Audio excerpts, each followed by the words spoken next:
The day of my father's funeral was gray, not just the sky, but the entire world. Everything felt muted, washed out, as if all the color had drained away with his last breath. I stood there, clutching a single white rose, trying to hold myself together. My father had been my everything, my rock, my biggest supporter.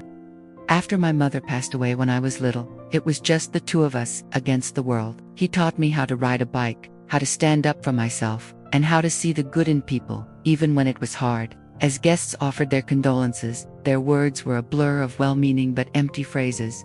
Then, my uncle, my father's younger brother, approached. His face was a thundercloud. He'd always been distant, treating me with a thinly veiled disdain I never understood. He leaned in, his voice a venomous whisper that cut through the somber air. "You know," he started, a cruel smirk playing on his lips, "you were never really part of this family. My brother took you in, out of pity, nothing more.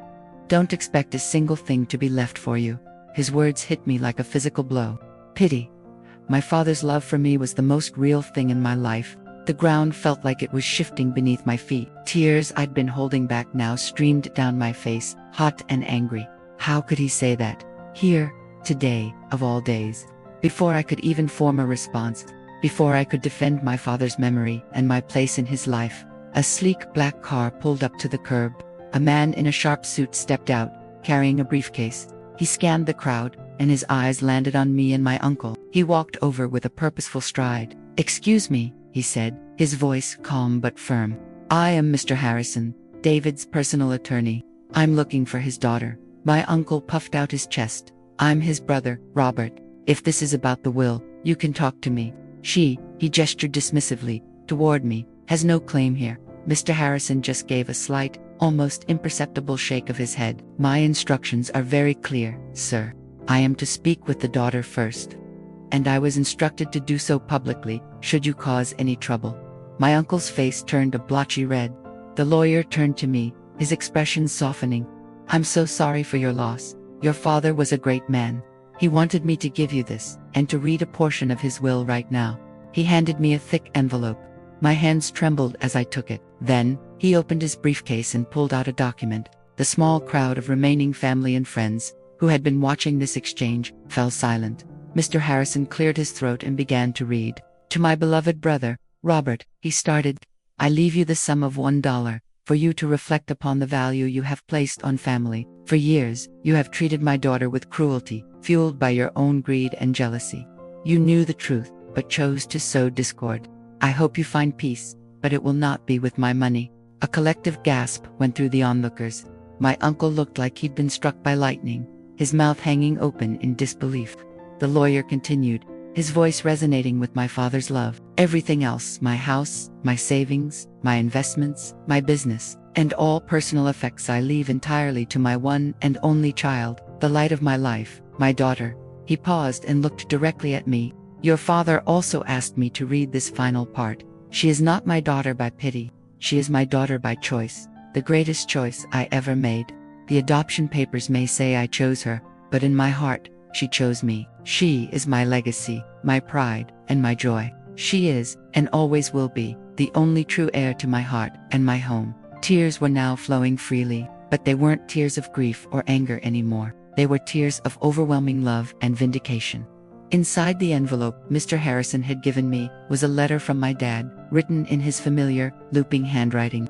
It was filled with memories, inside jokes, and words of encouragement. He told me how proud he was of the woman I'd become.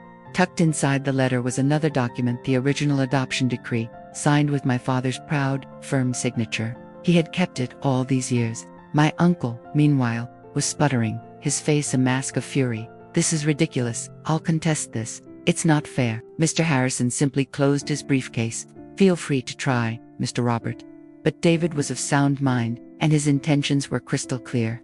He had this document notarized and witnessed multiple times over the years, anticipating this very behavior from you. He then turned to me, giving me a supportive nod before heading back to his car. As the car drove away, my uncle just stood there, defeated and isolated. The few remaining relatives who had been on his side now looked at him with disdain, shaking their heads as they dispersed. I was left standing there, holding my father's letter and the rose. The gray sky seemed a little brighter. My father, even in his absence, had protected me one last time. He had silenced the lies and solidified my place, not just in his will, but in our story. In the days that followed, I went through my father's things, not with a sense of loss, but with a profound sense of connection.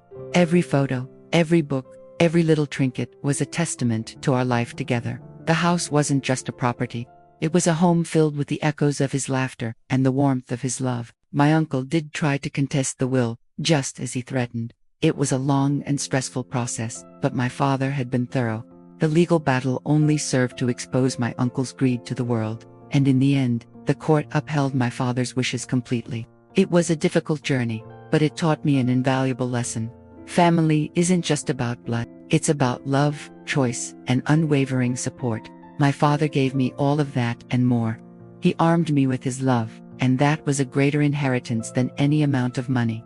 Standing in the home he left me, I knew I wasn't just the keeper of his belongings, but the carrier of his legacy.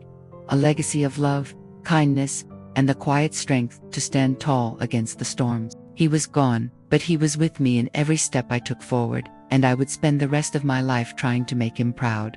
Thank you for listening to my story. If you've ever felt like you didn't belong, remember that the people who truly love you will always make sure you know your worth. Don't forget to like and subscribe for more stories.